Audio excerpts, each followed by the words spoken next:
ఈరోజు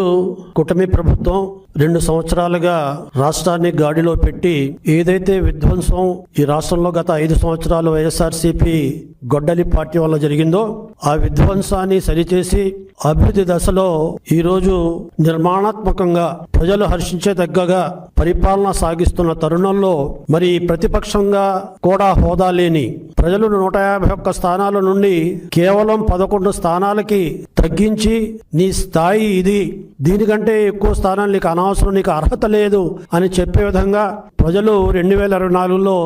ఏదైతే తీర్పు ఇచ్చారో ఆ తీర్పు ద్వారా సరైన గుణపాఠాన్ని నేర్చుకుని ప్రజాస్వామ్య విలువలని కట్టుబడి మరి ఒక అర్థవంతమైన ప్రతిపక్షంగా మరి ఏదైనా ప్రజా సమస్యల మీద పోరాడవలసిన ఈ ప్రతిపక్ష పార్టీ ఈనాడు అబద్ధాలతో అసత్యాలతో ప్రభుత్వం మీద బురద చల్లే ప్రయత్నం చేస్తుంది. గొడ్డలిపోటు, వెన్నుపోటు, ఈ పేటెంట్ రైట్స్ అన్ని కూడా జగన్ రెడ్డి గారికే అవి చెందుతాయి.